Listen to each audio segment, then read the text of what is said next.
People are going to instantly look you up, see what the reviews say. They want to see a few people's experience. Are these real reviews? Today's show is with Kristin Messerli. She is the executive director of First Home IQ, and she is awesome. You're going to love this show. She talks about trust. In the beginning part of the show, she breaks down trust. I'm just going to read it off to you, and then you're going to get into the details in the show. Trust is tune in. R is reflect.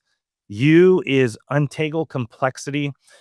S is simplify, and T is together. So if you think about when you meet a client and how you have to start the progression of building trust with them, the relationship, listening to what's important to them, digesting it, and then reflecting it back to them in a simple way. And then you guys come together, and that's how it's done. Now, all too many people are doing it in a way where they're skipping that whole trust building piece. They're just, here are the numbers. Here's the 30-year fix. This is your rate. This is your interest rate. If you do that, you skip through all the rest of the stuff, and that's not creating a relationship. It's doing a loan, don't get me wrong, but it's not creating a relationship that's going to continue to give back for years to come. So she's going to talk about statistics on how, trust is declining in our industry, actually all industries. But I think it's important, if we want to be good at our trade and we want to serve our clients the right way, we need to figure out how to make that go up, not down. So I hope you guys enjoy this show as much as I did. She was awesome. Without further ado, here she is, Kristin Messerli. How are you? Hello. Thanks for having me. You're very welcome. So I gotta say, it's great watching you because, when I first met you through my First Home IQ, and watching you just up on stage and all the things that you're doing, and even more so the stuff that I don't see, but I get all the work you do on the back end that you're bringing to the table constantly, which just tells me that you're a master at this, like, back of the room stuff that nobody sees, because you bring so much good stuff to, like, our community. So thank you for that.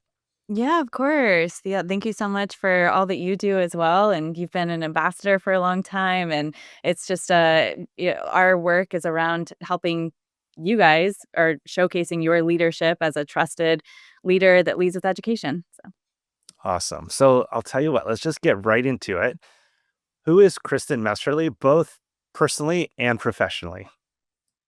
that is a question that I spend much of my life contemplating, but yeah, professionally, I started my career as a social worker, and I worked a lot with like unhoused youth and immigrant populations, and I just found myself doing a lot of education around finances. I grew up in a mortgage household, so I knew a lot about home ownership and personal finance, and I saw that, like, giving people basic education around that really changed the trajectory of people's lives coming out of, poverty. And so I kind of got the bug around then of just understanding, like, what it meant to help to lead with education. And a big part of that influenced my later career was also learning how to build trust. So I had a lot of people, like, both of those populations are super, super distrusting of this, like,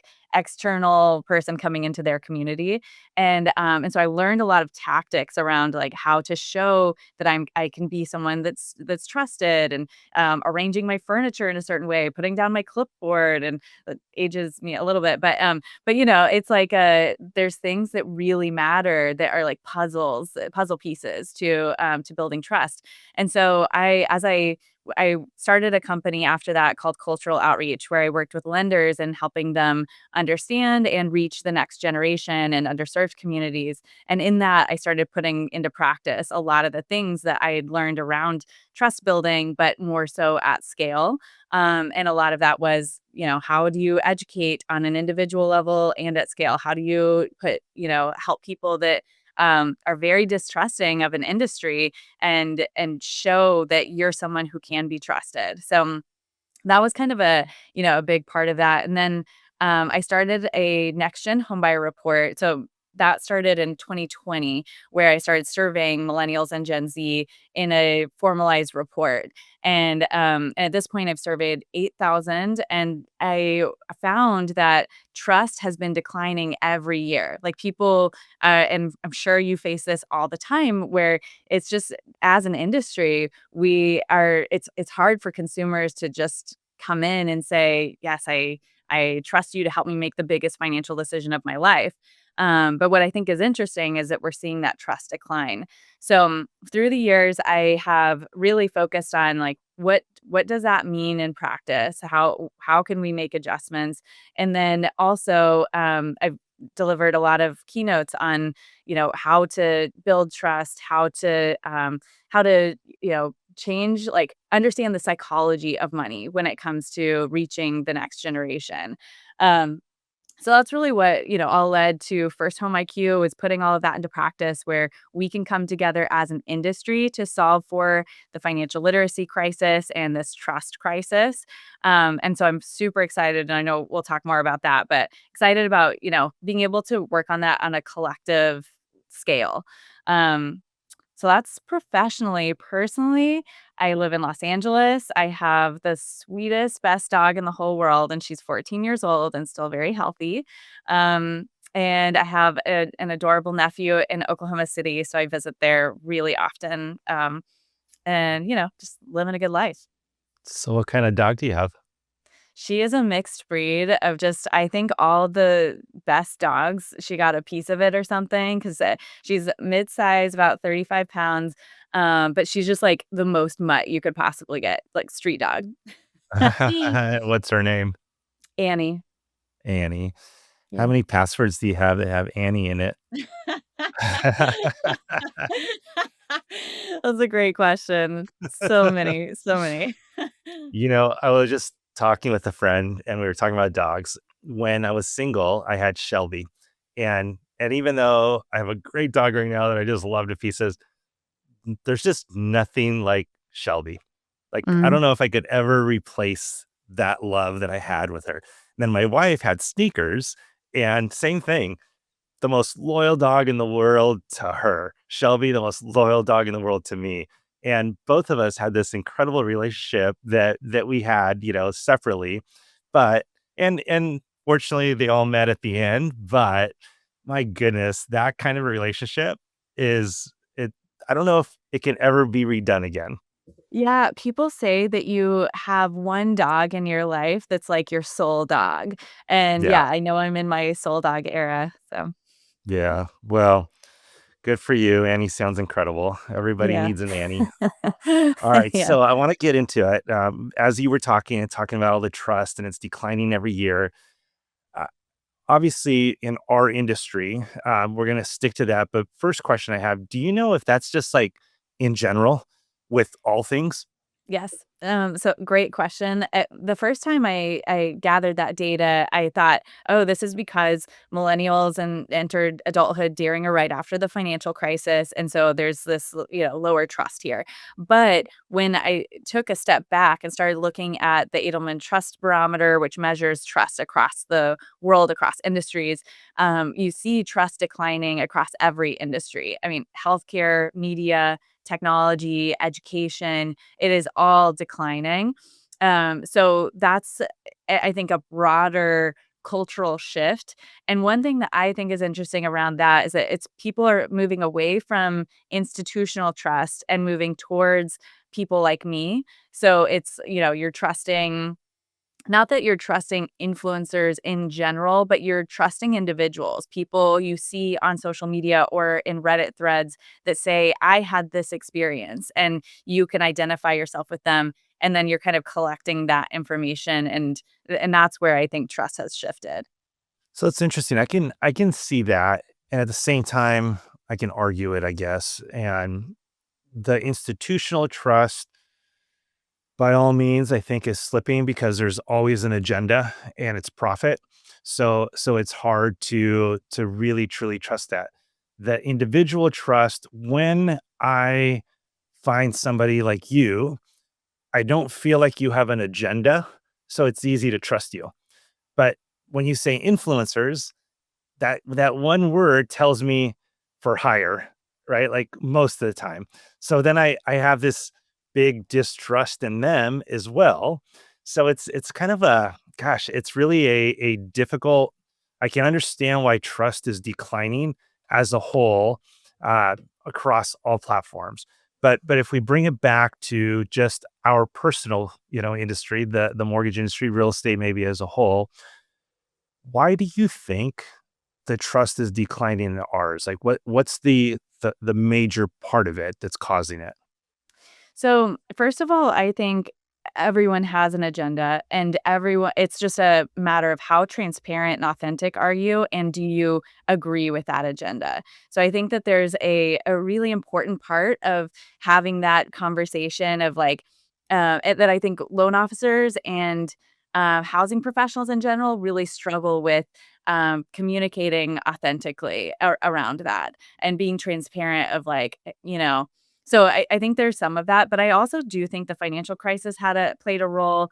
Um, I think any sales professional is going to really struggle with building that trust. So, we can get into how you build trust, but it's going to be everything that's about like leading with purpose, leading with education, showing that you care about the other person's best interests, even if it sacrifices your own. And so, I think that's some of that. All right, I'm gonna go a little bit deeper into this. I've always been a referral based mortgage advisor, and I'm gonna open this up.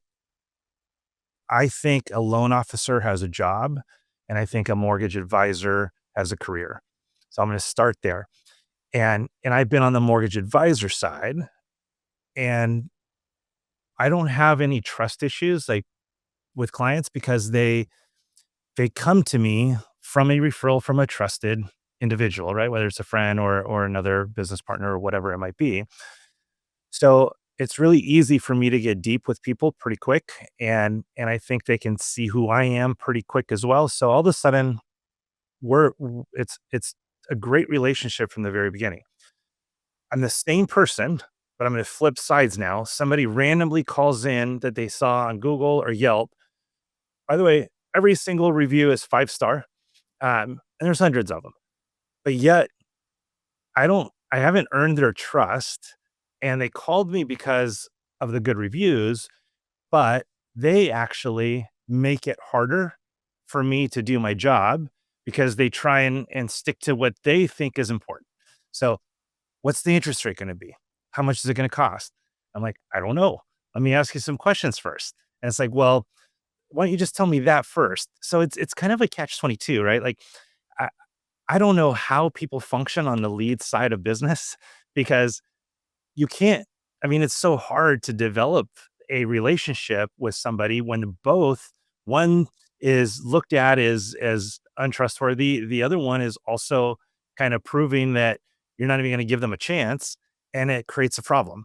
So I don't know where I was going with that. It's more of Well, I think you've highlighted a really important piece here of where you're getting your leads. I mean, if you build a referral-based business, relationship-based, like, that's where you're going to have quality conversations from the get-go. I do still think you are having to build trust right away, especially probably with younger or first-time homebuyers. There's going to be a skepticism, but you're going to be able to at least have a conversation where that guard can get, let down a little bit, but with someone that's coming straight off of the internet, they wanna know, "Okay, tell me this, this, and this," and there's a really significant wall there, and it's not to say that people do build great businesses off of that, but I think it's a very different approach, and I think you're gonna I mean, you think about, like, how the world is changing with AI, like, if you're gonna be successful, it's gonna be leaning into your human side. So if you're answering AI related questions that meaning like transactional stuff,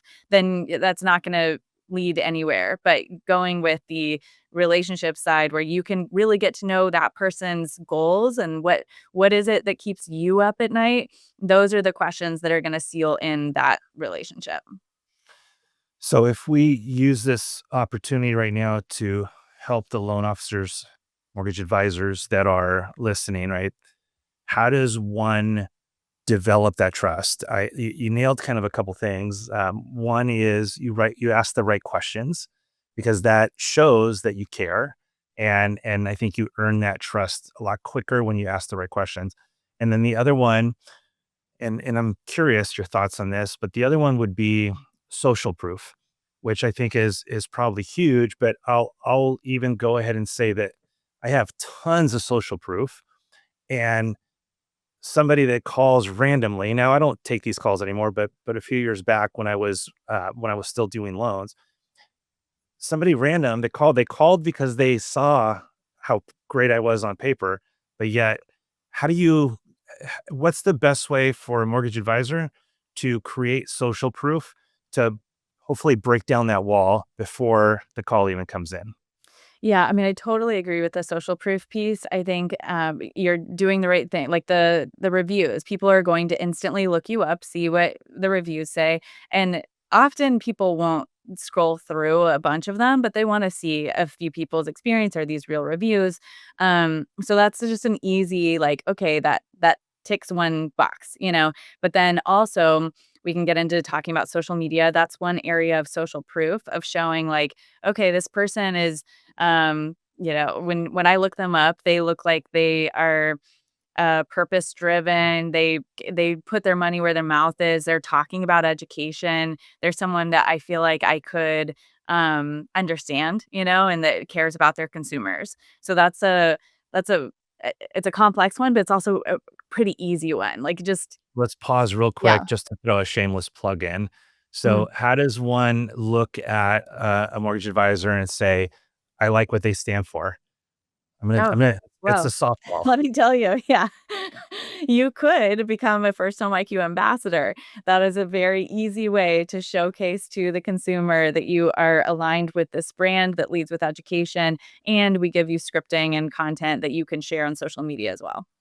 All right, now you can Consider go on that. with the rest of your So another component when I do my keynote on trust, I go through kind of a trust framework, and the R in trust. I won't go through all of it, but the R I think is really important. It stands for reflect and relate, and this is an area that I think a lot of people that have been accustomed to the maybe the 2020 level of business or 2021, but it's like the when you were acting as a transactional loan officer, it's easy to just say, "Okay, let me get the answers to these things." But if you're to back to the point of asking the right questions, I mean, you need to not only ask the right questions, like what's keeping you up at night or what's your goal around this, but to then make sure you reflect it back to them and say, "Okay, what I've heard you say is this." And then that way they can then respond back and say, "Not quite," or "Yes, exactly." Either way, that person feels heard and understood and seen, and that is a unique experience, and it's something that locks in that feeling of empathy and trust. So say it again. What exactly does the R stand for? Reflect. Reflect is the Reflect. most important, yeah. Okay, I love that. And then send it back. So I know you said you didn't want to get into all of it, but and we can We can. shorten it up a little bit, but let's do it. What does the P stand for? Okay, so the T is for something I can't remember. R is reflect. U is untangle complexity. So that's looking at there's people are really overwhelmed. I mean, one of the stats from our latest research was that over 50% say that they're overwhelmed by financial information and it's delaying major financial decisions as a result. So, even though people have access to ChatGPT and all these things, it's actually creating a sense of overwhelm. So you want to cut through that noise. And that's where, asking the right questions is one step of the way. But and then S is simplify the steps. So then you've untangled the complexity. Okay, what are all the things going on here? And then S is like you're now let's take that next step. What is this? What is this? What are the steps going to look like? So you get clarity out of that. And then the last T is moving together. So it's saying, okay, now you're going to do this. I'm going to do this as the next steps. Like pretty simple, but it does kind of create a sense of safety in your brain to be like, okay, I know this one thing is happening and the rest is taken care of because we've already discussed it. All right, Kristen, you got to remember what that first T is. Okay, so the first T I remember is tune in. And this is what we were already talking about. This is probably why I blacked it out. It's asking the right question. So it's tuning into what is it that's keeping you up at night? What is it that is your primary goal for buying a home? That's the first step in. And of course, that leads to then reflecting back to them. Okay, what I've heard you say is this. Okay, I'm gonna try and talk on it just a little bit because I'm passionate about AI right now, and there's so many things so many beautiful things that it can do for us, and there's so many people that are still scared of it, and so many people that don't know how to use it or aren't using it properly or is to the level that they should be. So speaking to our industry, I believe a loan officer slash mortgage advisor should get out of the habit of taking a loan application, should get out of the habit of even taking notes, and they should just engage, have a conversation with somebody where they're fully engaged in the conversation and not worry about anything else. I think if you do it enough, and you record your conversation and let AI do what it's supposed to do, that you can tune in, you can actually reflect back, just like you said. You can untangle complexity because you're paying attention to what they're saying as opposed to trying to take a loan app. And then you can simplify, which is one of the best words in the entire like dictionary. Key to life, by the way, is simplicity, if you didn't know that. And then together, you can come together and figure out a solution for everything. And I'm going to take a very simple husband and wife scenario, man and woman, whatever. I just want to talk. I don't need you to fix it. Well, you know what? You're not even listening to me. You're always just trying to figure out how to fix something without listening to me. So now I'm going to relate it back to a mortgage advisor and a client. It's like, we know what we're doing. We do it a million times. We just want to give them a loan. That's all they need. No, that's not what they need. You got to listen to them. You got to tune in, right? And then you got to like make them believe that you understand them if you want to earn their trust. And then you need to come up with the solution. And it's not always exactly the same. Maybe it's still a 30-year fixed, but what's the structure of the 30-year fixed, right? Are you just on autopilot giving somebody a no point loan, or are you structuring it to actually suit them? So for all you guys listening right now, don't just go on autopilot and get out of the habit. I had a loan officer the other day say, you know, if I could have my LOS on mobile, I could do a lot more. And I'm like, why? Why do you need an LOS on mobile? Are you really taking a loan app while you're talking to somebody for the first time? Take notes, but let's go one step further and stop all of it and 100% engage. Just look at them right in the eyes the entire time, whether it's on Zoom or person to person.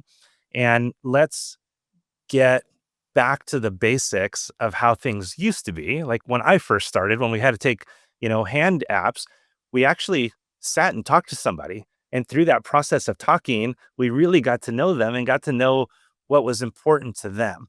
So, Mhm. where I'm going with it is my vision of the future mortgage advisor is that everything, first of all, needs to get recorded. And it's been happening to me because I record everything now.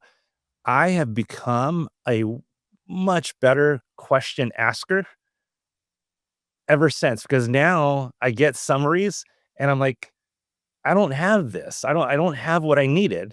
I didn't ask the question. So now I ask the question. And oh, by the way, how many times did you ask before, oh, how many kids do you have? And then you just kind of forget. And then some people go as far as having it in the CRM. I mean, I did. And I was like, well, how many custom fields are we going to put? It's like, I guess 4, but what if they have more than 4 kids? So then we put 6. Now we're just polluting the CRM with all this stuff and it's too much.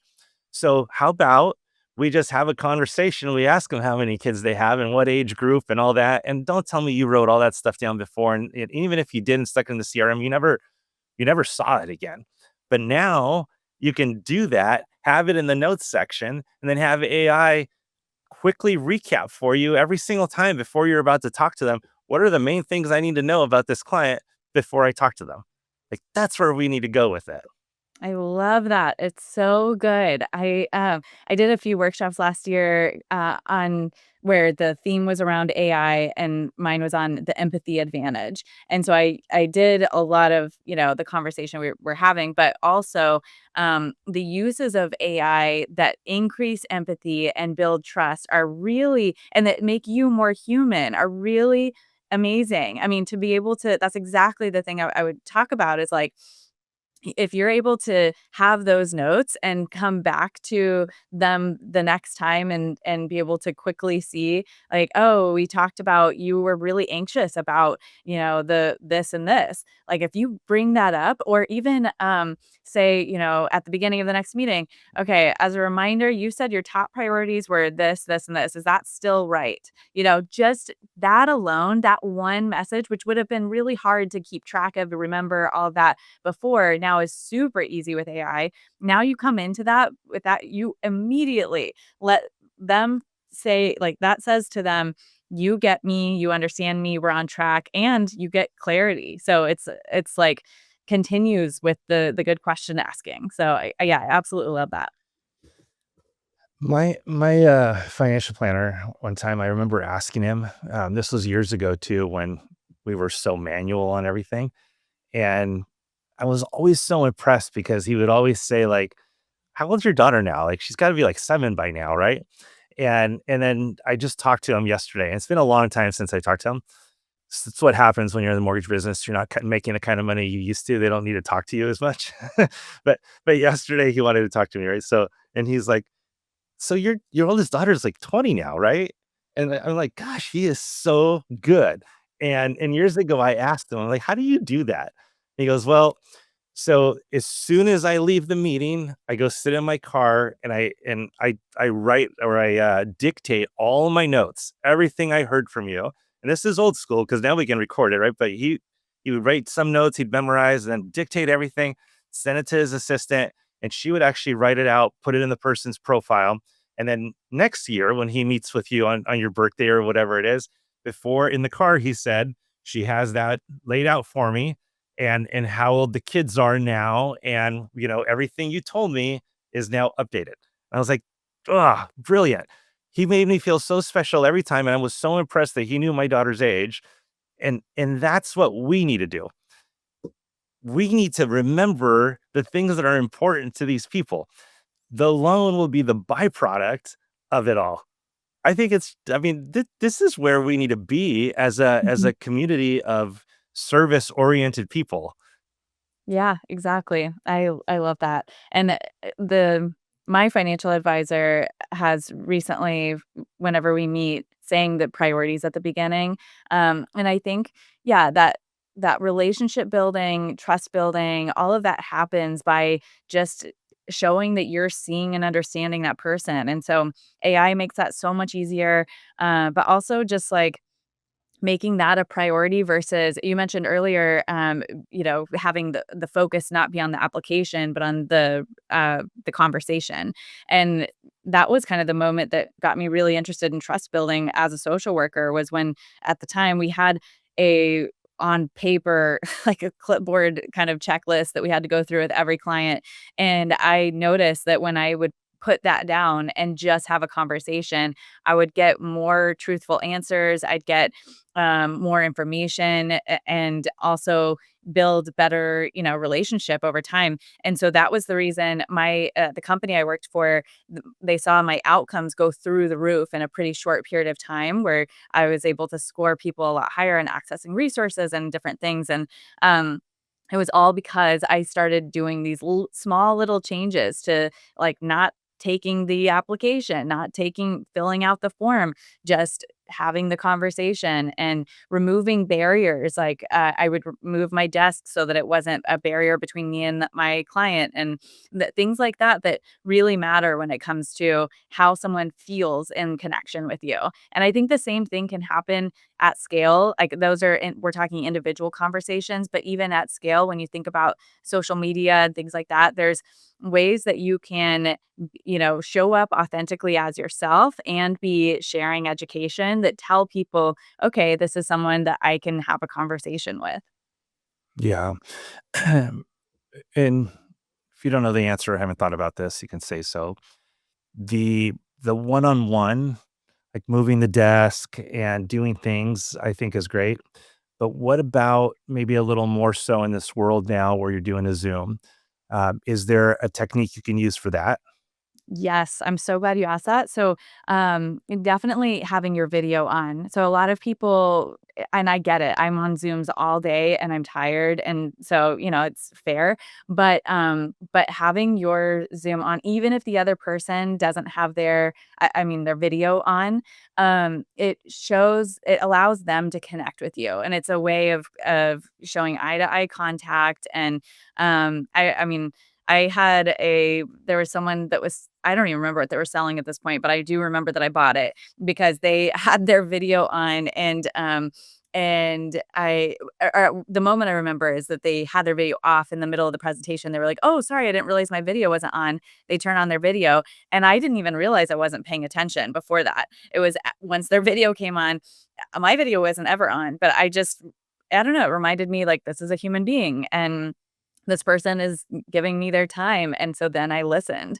And so there's something to that, like, humanization through video that makes a very big difference. So that's one. A second one that I have heard is helpful is inviting others to the table. So if you have, like, an introductory Zoom conversation, consultation, say, like, "Hey, is there anybody else that you want to join?" And for a lot of people, I mean, I'm single, I know I would want to have one of my friends there, maybe my parent there, just to have that initial conversation, to have people that I can talk with after and be like, yeah, like I have a friend who's house shopping right now, and she wanted me to go with her, just so that we could have that, like, oh, this is what I heard. What did you hear? And so that's a way to build trust that says anybody's welcome. Let's have a conversation that feels safe and comfortable for you. But Yeah, what are I your love thoughts? that. What would you add to that? Well, the video thing is absolutely a must. It drives me crazy when people don't, because it tells me that they don't respect me enough to do that, or they don't care enough. And it quite honestly, it tells me they're doing something else and they don't want me to see it, which means they're not paying attention. Um, I did an interview recently, I don't know, about a month ago, and at first she didn't have the camera on. And then I asked her if she was able to put the camera on. I mean, it's a interview, like put the damn camera on. And then she put it on. I realized why she didn't want it on.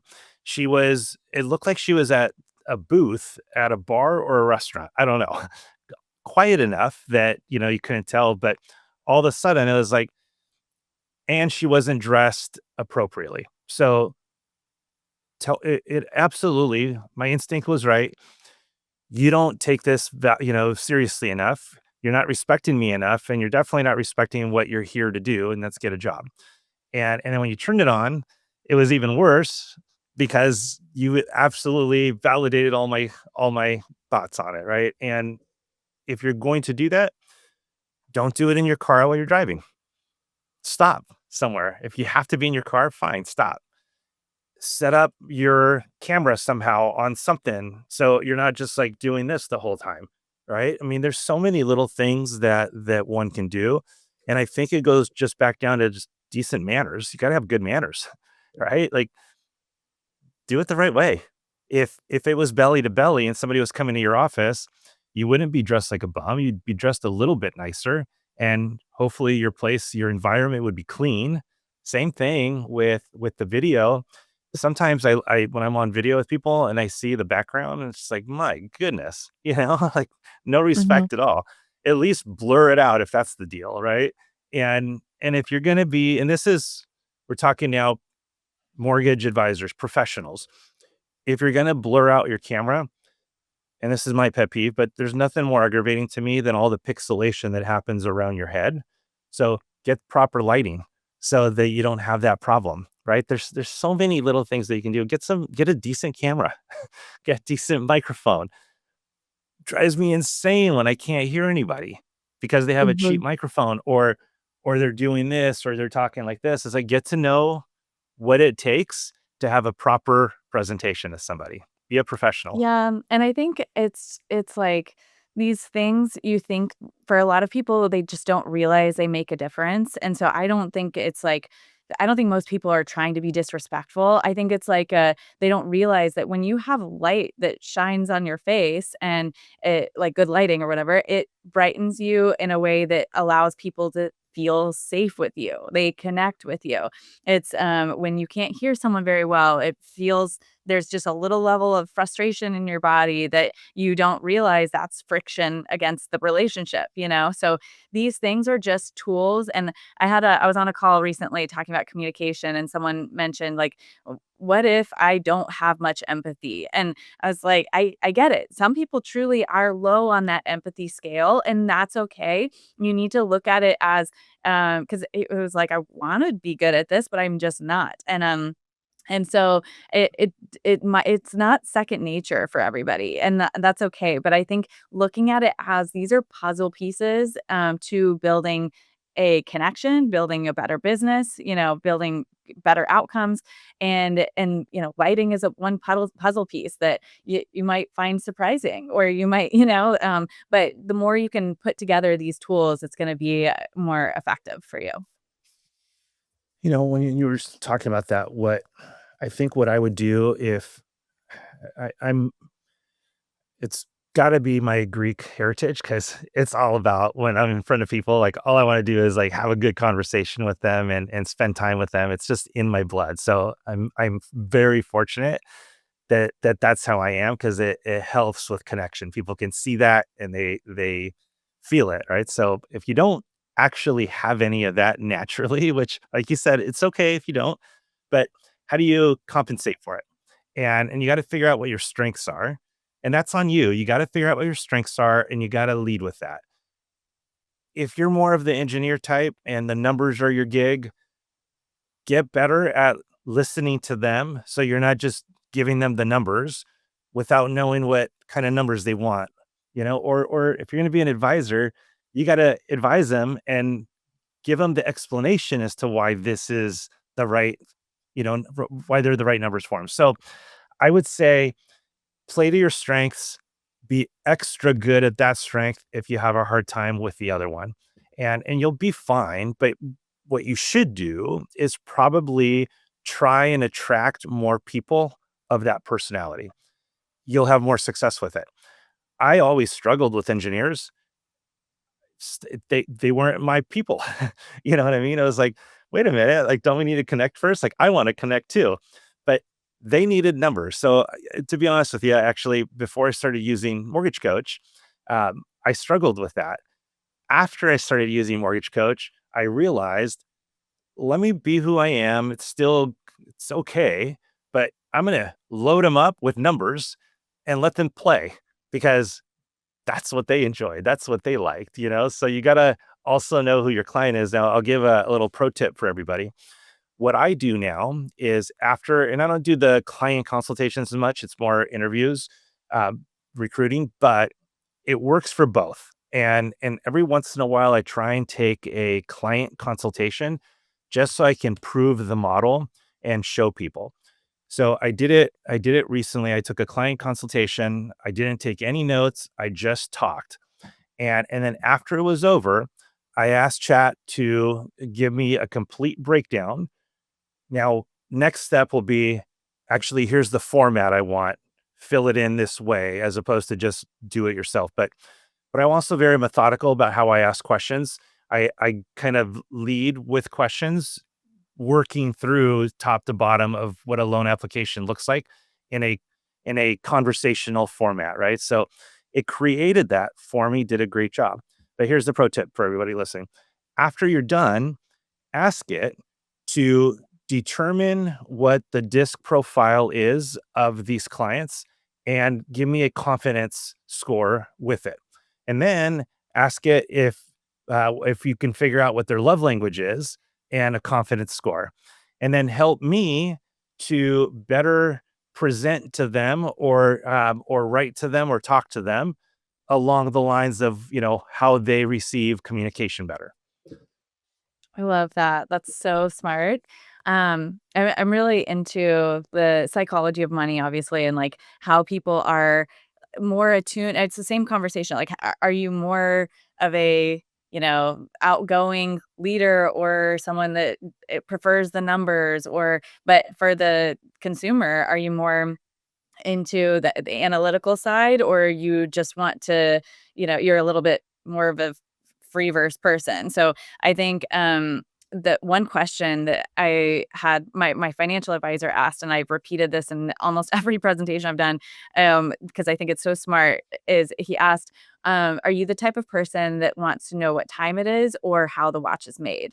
And I was like, I need to know what time it is. Do not go into how the watch is made. I'll shut down. And it's not because I don't want to know about this information. I want it available to dig into, but I know my nervous system with finances, I stress out, and so, but for him to ask that question, it allowed us to have a way better conversation. And it's the same type of thing of like, okay, this is how, and people need to know how to be communicated with, and so, yeah, it just improves that connection so much by, understanding how to communicate like that. Yeah. Guys, get in the habit of recording everything. And the sooner you start doing that, you'll be able to start figuring out how to communicate with everybody a little differently. And then take the disc profile test, the love language test, all that's take it for yourself as well and upload it into chat. So it also knows you and it'll help you with how to communicate better with other people. Because I did that and it said, got it. I'll make sure I do this, that. I'm like, great, but you also know my weaknesses now, and I need to make sure you backfill me with the things I'm not thinking of or looking out for. And I thought that was a really smart thing too, because the reality is we're not great at all of it. But when we are in this field and we're dealing with people, we're dealing with tons of different personalities, and you need to get better at all of it. I don't need to change who I am as a person, but I need to be cognizant of how to communicate with somebody properly in order for them to receive it. So I Yeah, think that's great. exactly. And I love that you are utilizing things like Mortgage Coach and looking at where are some of these tools, and it's the same idea with communication. Like maybe I know for me, I even though I'm so passionate about communication, I can lead with data too heavily a lot of times because I love the data and I'm a big research nerd. And so typically, like in the past, I would start these conversations by giving you a bunch of stats about trust that I've gathered through the years and things that just can be like, okay, that means nothing to me. And so I've learned that that isn't the best way to communicate what I actually care about from that data. And so again, it's a puzzle. And I think if you figure out what are your strengths, what are your, where does that weave in? It's both about you communicating and learning how to get the other person to communicate back with you. Yeah, for sure. So let's switch gears just a little bit. Um, First home IQ. How did you how did you land there? How did all this begin? Yeah, so I had been, running cultural outreach for about 9 years, and I had sold that to NAMBA, where, it was a perfect fit, minority trade association, and it was a yeah, Tony Thompson was a fantastic leader, so, but I still felt like what I'd been working on was not, it was similar to what came to First Home IQ, but it was very focused on each individual lender's strategy to reach the next generation. And I felt like we could do something bigger as an industry where we come together um, to affect change collectively as an industry and individually through the loan officers that are on the front lines in their markets. So that was kind of the concept was like we have the tools and strategies and great leaders in our community. How can we come together collectively to solve for the financial literacy crisis and the trust crisis here? And so that was Dave Savage and myself and Todd Bookspan that initially started this, and now we have a board of fantastic leaders, Clayton Collins, Mitch Kiter, people that are, Amir Syed, people that are known in different parts of the industry. And then we had a group of ambassadors that we started with that were just a handful of people that helped us build out what we now call our ambassador program, that helped us create kind of a formula of like, you get a presentation library of educational resources, social media content, training that help you be the leader in your market. And then we also work with schools and giving them free education. And so those ambassador program fees support us giving that free education to consumers and schools. But yeah, it's exciting because it feels like this kind of collective impact. But we're spread out with 144 markets represented across the country with ambassadors, and yeah, just continuing to grow. How many ambassadors do you have now? We have 160 ambassadors, and so we're pretty spread out, 144 markets and 160 ambassadors, and then we're launching a First Home IQ certification in a few months, and that will be a step for our ambassadors, but also anybody can go through that certification and get the First Home IQ training. Awesome. Yeah. I always love to like know a little bit more about the person, and what drives them and all that. Um, so one of the questions I like to ask is, what's your favorite book Favorite book. Gosh, I'm looking backwards at or my or books? bookshelf. So I'm trying to think. I love fiction, and I find that fiction is really very impactful for me, even more so than nonfiction. And so I try to read a mix of both, but yeah, I would say, um I don't know the answer to that. There's a book called Bluets that I've read over and over, and that is not at all related to my work. It's just pretty, and it's just like it's about, some, like, I don't know, kind of sadness and appreciating the sad and hard things. I guess this is actually very much reflective of me.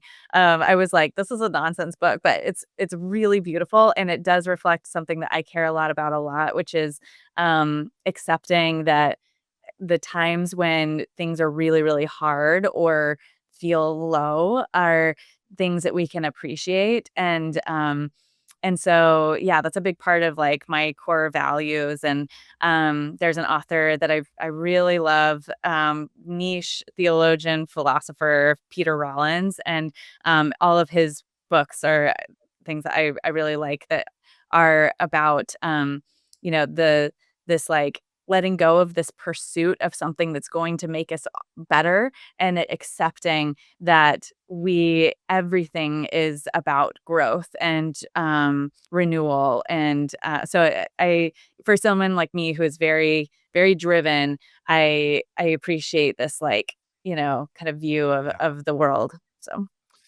So that's interesting. There's a couple things.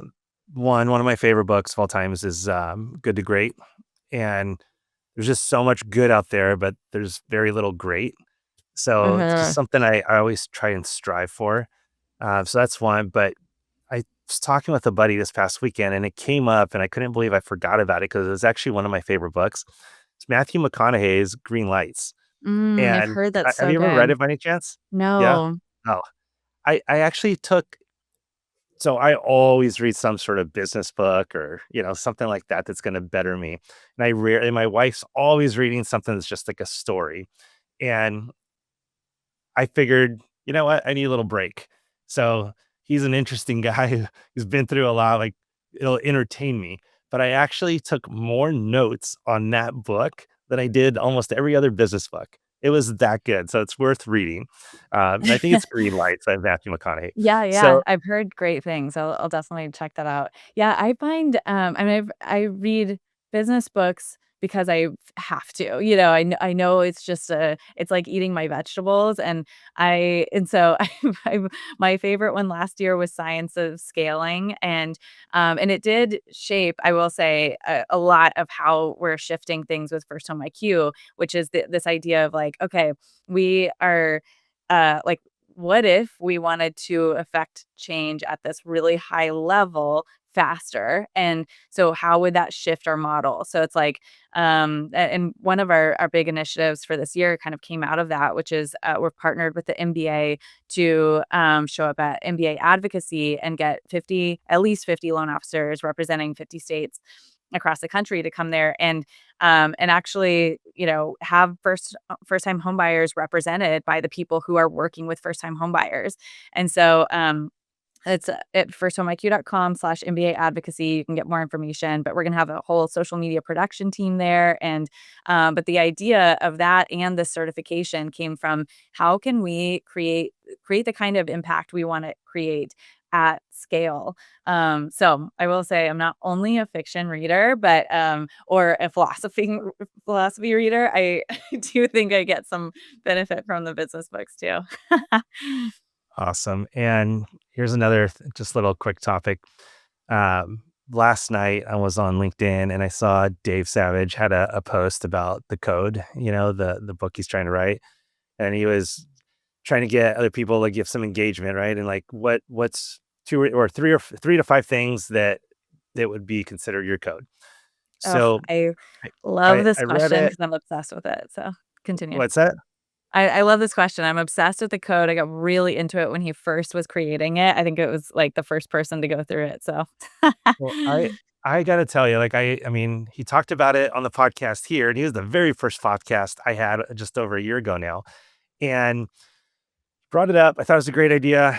I've just been so busy, right? Like blah blah blah, all the typical stuff. But last night, for whatever reason, I did it, and I was like, I'm gonna put some thought into this. I wanted to respond, right? And I just started like rattling kind of stuff off, and I started putting it together. And the next thing I know, I'm like, you know what? I'm going to do this. And the other AI tool I've been using a lot is Notion. And I was like, all right, I'm going to create a Notion page. So I went in and I just used the AI piece, said, I want to create the code and it needs to be this, and that. It's going to be written for public and my kids ultimately. And everything that, I've been through, we'll pick topics, do short stories on each of them, and then like instructions. Right. And I just kind of did it. And it was so cool because it only took me 5 minutes to produce this really cool Notion page of this organizational format that you can actually do, right? Like it's not overwhelming anymore.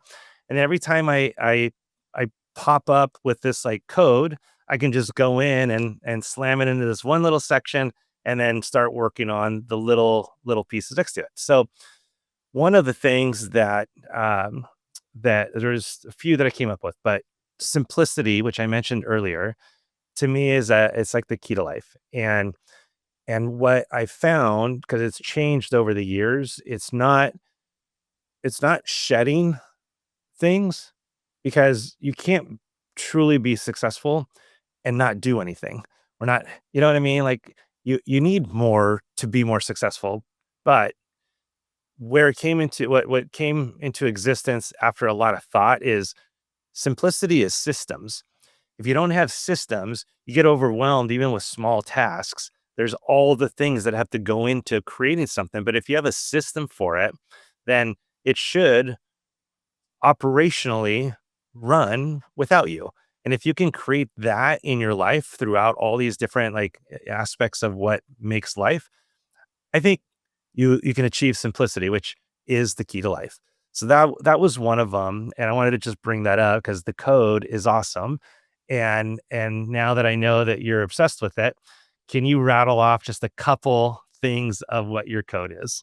yeah, so I mean, I so appreciate the code because it helps me feel like I am living within my values. I'm really clear around it. And then also this led into I kind of created a code for the work that I do with First Home IQ. And that really has I was feeling I don't know, like I was kind of sludging through for a little bit of last year. And when I started, I put that code in place. I felt like everything just exploded. And so that to me helped me realize how important you understanding your why and your purpose is to fueling other parts of your business. And so productivity for me anyway, and I've seen this with a lot of people, especially first home IQ ambassadors who join feeling like I just need a little bit more purpose and by participating in that or finding that for themselves, even articulating their why, which we have everyone do in their first workshop with us, it like fuels their productivity. So anyway, that's just my little spiel around why I think that is so important. But yeah, a couple of things. One is uh, my difference is my design. So I have pretty intense ADHD, and I used to fight against it a lot, like, it was like this, thing I had to manage, and I still manage it, but I find, ways that my brain works and letting it be that, like, I get really overwhelmed in a loud place, and just instead of me being like, you have to go to concerts and be whatever," I just am like, "That's just not for me," it's just I'm allowing things to be okay because this is how I work. I don't do well early in the morning. I wanna be that early morning person so bad, but I end up pretty depressed at the end of the week, and so that's another one is that, like, honor your rhythms is one of my codes, and it's recognizing that, like, sleep is really sacred for me, and with my rhythm, early morning isn't gonna go well for me, so I, um, I think, just some of that is a big part of yeah, my code. As you were saying that, one of the other ones that was part of my code was just the word perspective, Mm, and how when you have the right perspective, you realize that things are just fine. Like things are good. you Yeah. know, you don't need to get stressed out over every little thing that happens if you have the right perspective and if you do the right thing in life. Because if you do the right thing, then you don't you don't have to cover your tracks. You don't have to do this. And that was the other part of my code was do what you say you're going to do. If you do all that stuff, like life's typically pretty good. Mhm. Yeah. And then I When just got it a fun comment to make about ADHD. I believe the reason why your ADHD is probably not so bad anymore is because you work with Dave Savage now.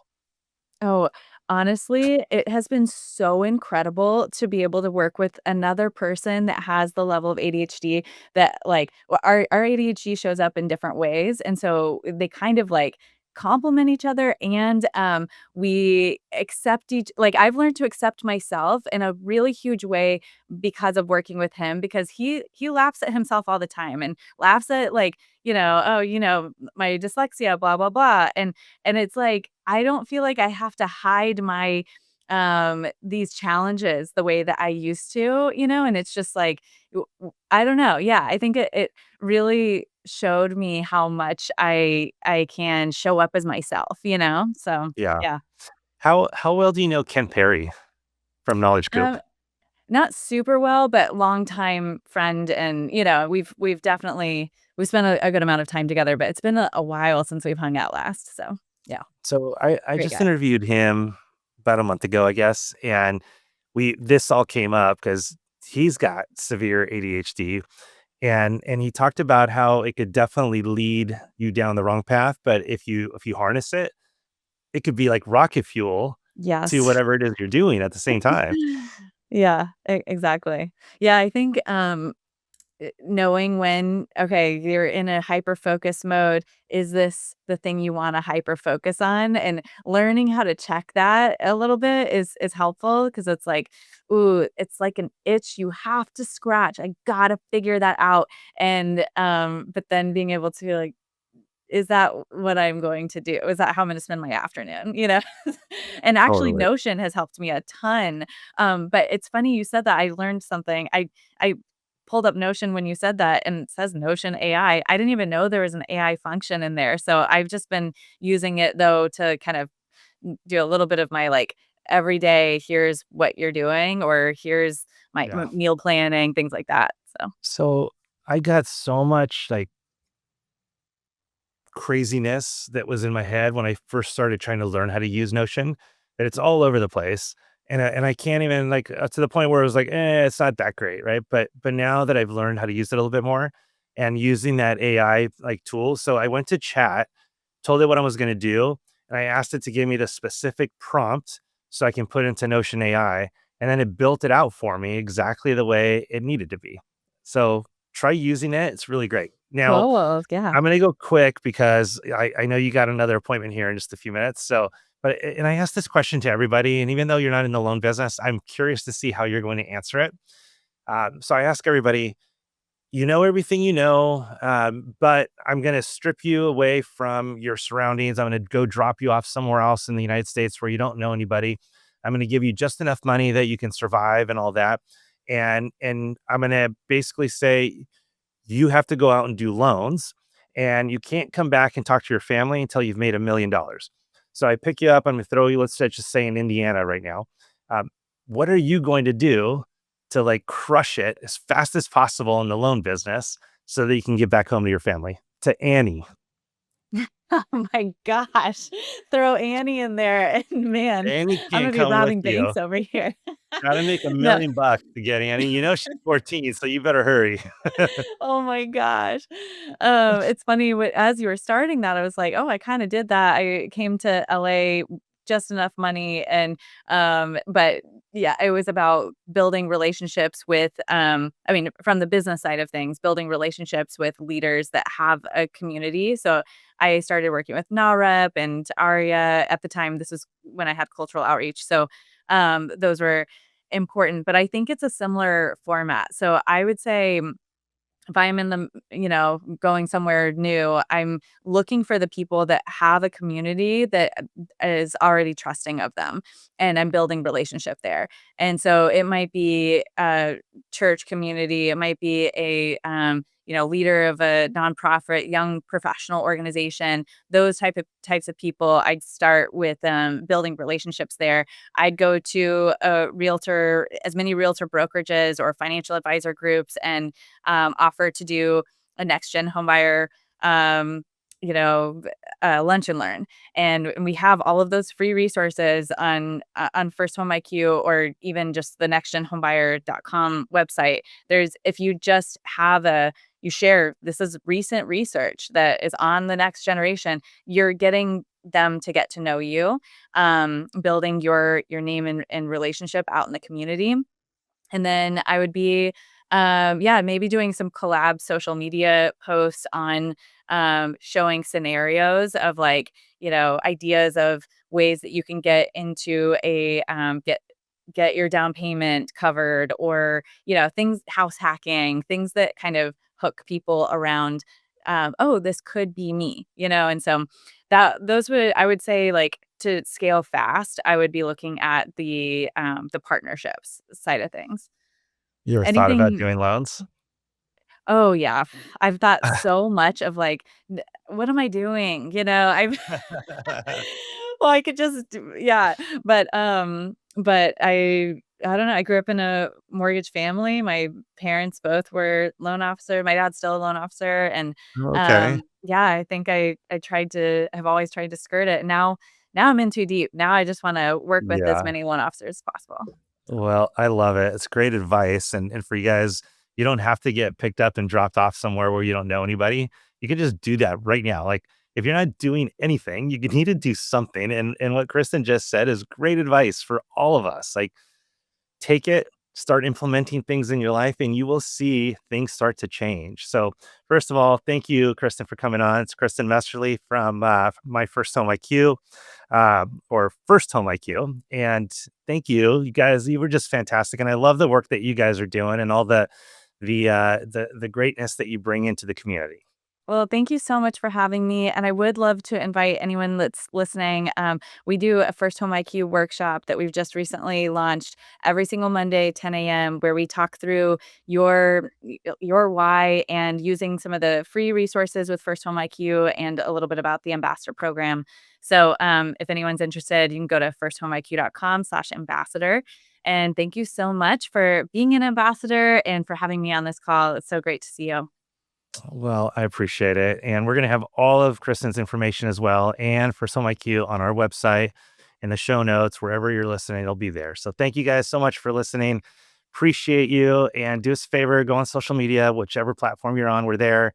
And give us a like, give us a comment, give us a heart, whatever you can do there. We appreciate you sharing the love. See you next time.